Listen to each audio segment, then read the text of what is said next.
Existia em São Paulo, Sacil era uma empresa que recrutava os figurantes na época. O Enoque Batista, que já, evidentemente, ele fez como produção, o Sérgio Ritt, o próprio Carcaça, que nosso amigo, né? Qual é o nome do Carcaça? Fala aí. Oswaldo Oliveira. Aí, vocês sabem, né? E eles eram uma dupla incrível. E eles também eram meio só com o Enoque do Sacil. O Sacil, durante mais ou menos uns 8, 10 anos, eles foram os grandes. Ninguém acreditava em outra empresa a não ser no Sacil. Era na 13 de Maio. Um pouco antes, depois da Líder. Então, nessa época, eu já estava bem entrosado, já estava aí, mas eu evidentemente, que eu não tinha ainda feito com o Constantin, eu estava na excesso, mas já conhecia o pessoal. Aí, olha, o Lampião aí do Cangaço, tudo bem, fui para lá. Eu, Rony Vanderlei, Jesse James, meu parceiro de 1000 anos. Aí, estava a dupla, e a direção do Coimbra. É claro que o Coimbra até confessou isso para mim, o seguinte, que a Aurora Duarte, ela foi a grande heroína, porque não tem um filme nacional que foi lá na Caatinga, naquela época, evidentemente, ela tinha um relacionamento muito interessante com o governo lá, e eles foram para Caatinga, e o Coimbra falou, eu não consegui. Eu fui lá, quase morri de calor, e ela construiu água, vinha, ela teve o apoio do Exército. Isso no filme, que não foi o Lampião, A Morte Comanda o Cangaço. Por isso que ela foi muito respeitada.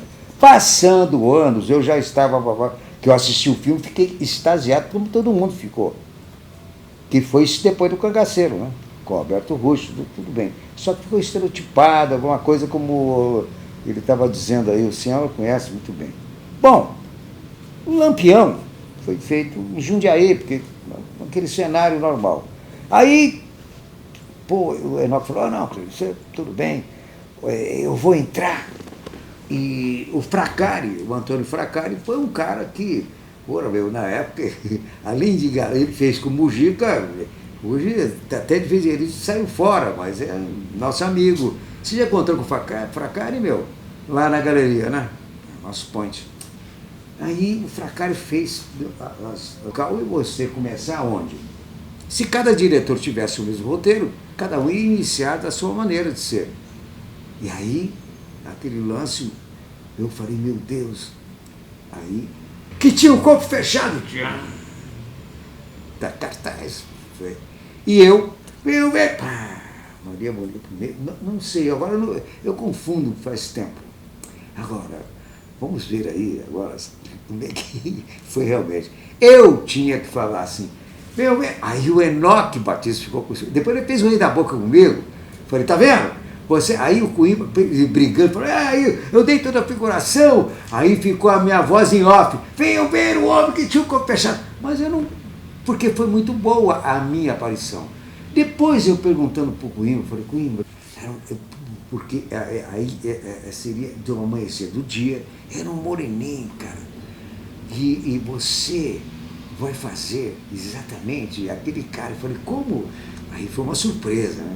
Eu falei, como?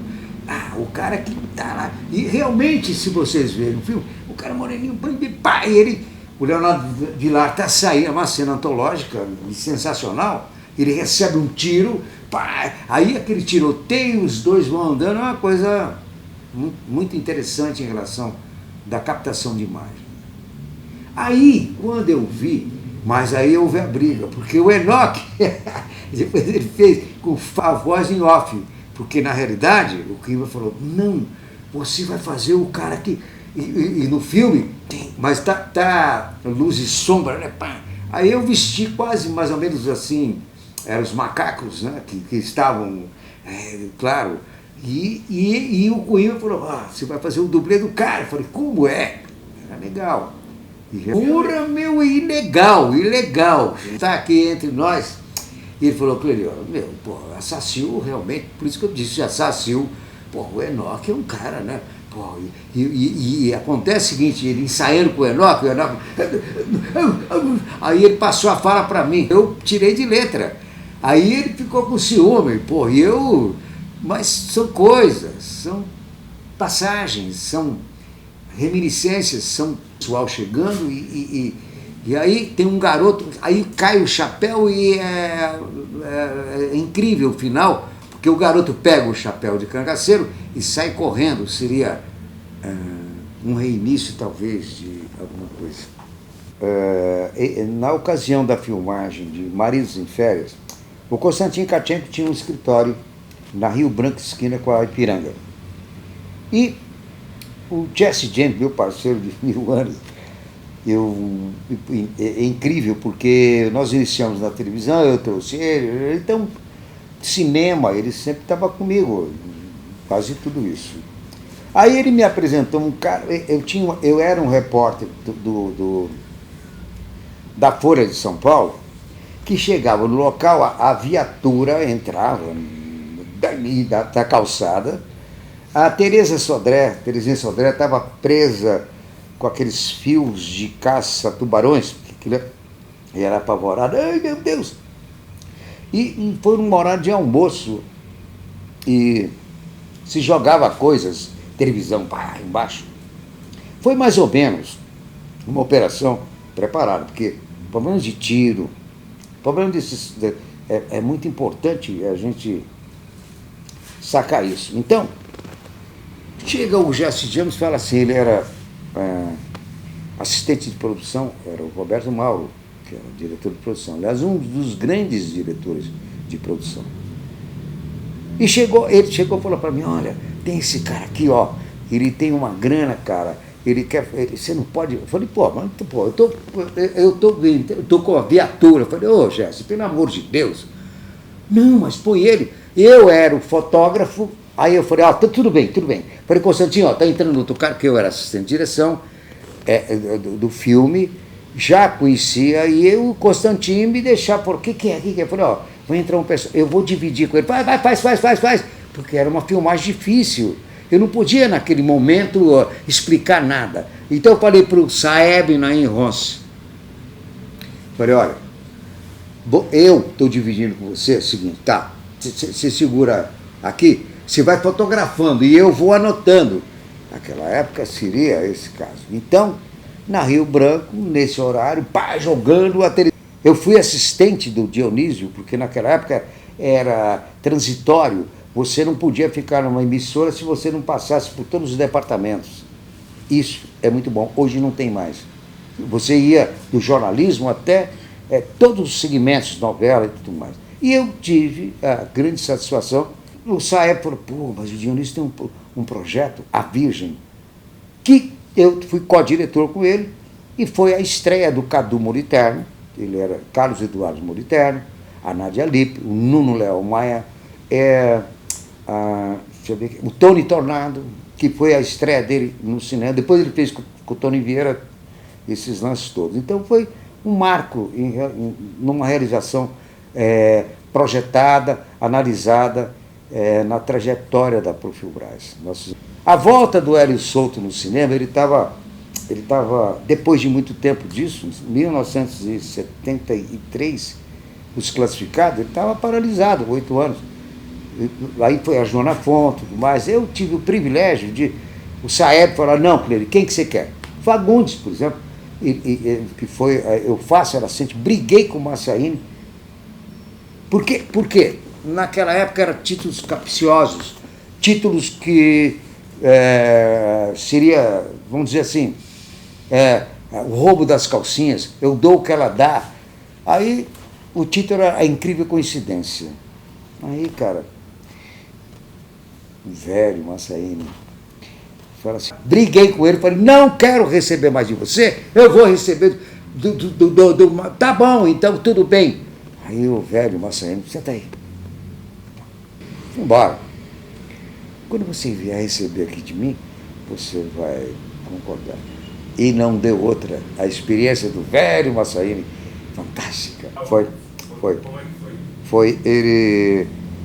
coincidentemente, eu estava na Penha e, aliás, foi até uma adaptação de uma peça minha chamada A Outra Face, que eu vou reeditar agora, chamada A Outra Face, é a adaptação de Os Desclassificados. Eu poderia ter feito isso antes.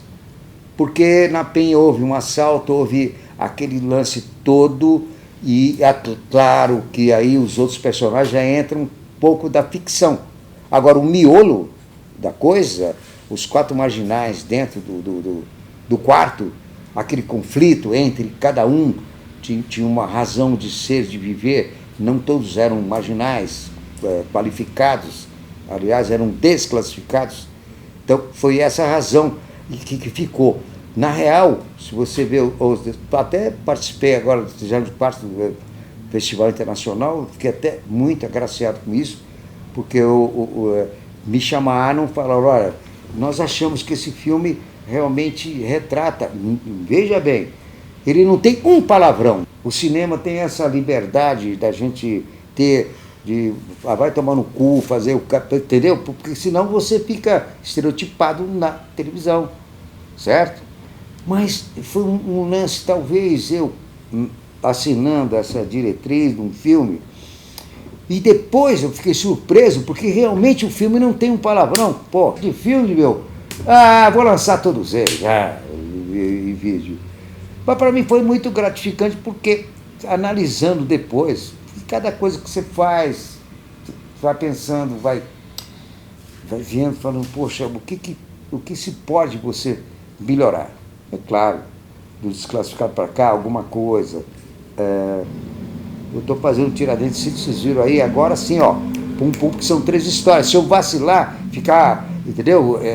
Marcelo Coelho, que ele é desde a época do Notícias Populares, meu amigo, ele é um cara que vê um fato desse, ele já faz uma crônica, do grotesco ao policial e essas coisas, entendeu? Eu acho que o Ari Fernandes falou para mim, como é que você fez o Fauzi Mansur? Falou, eu não acredito que você fez. Então agora você pode afastar, passa para mim dar uma encenação aqui, ó, quer ver? Quer ver? É o seguinte, cara. A sequência foi incrível. Agora, o acidente do Darcy foi o seguinte, eu já estava, claro, ele estava deitado, aí ele atira, pá, no Jesse e cai. Aí a câmera embaixo, a sequência seguinte, câmera, Júlio, liga a câmera. Aí o Jesse já sai daqui, ele levanta, aí ele vai, ele pega, ele olha com ódio, ele pega a câmera, aliás, o revólver e vem andando. Você veja o seguinte, o cara está deitado aqui, ele coloca, aqui está a cabeça do Darcy, um 38, escorrega da mão e pá! Uma língua de fogo, claro, você imagina o seguinte, um cano longo, se fosse cano curto, ainda podia.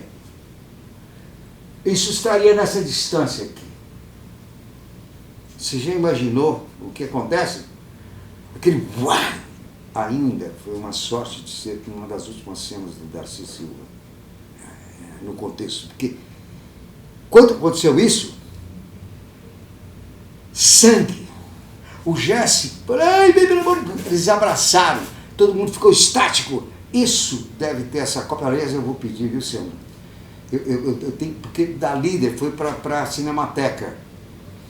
Você imagina que terror, ficou todo mundo estático nesse lance, entendeu? E eles abraçaram, o rosto dele foi crescendo, crescendo. Bom, até antes da morte dele, ele tinha pintas, né? Claro, a produção pagou tudo isso. E foi uma sorte muito grande que essa foi uma sequência, foi uma das últimas da participação dele, que ele é um dos principais do filme. Aí eles perguntaram se ele se ele tivesse com os olhos abertos, o que aconteceria? O que ele ficaria cego?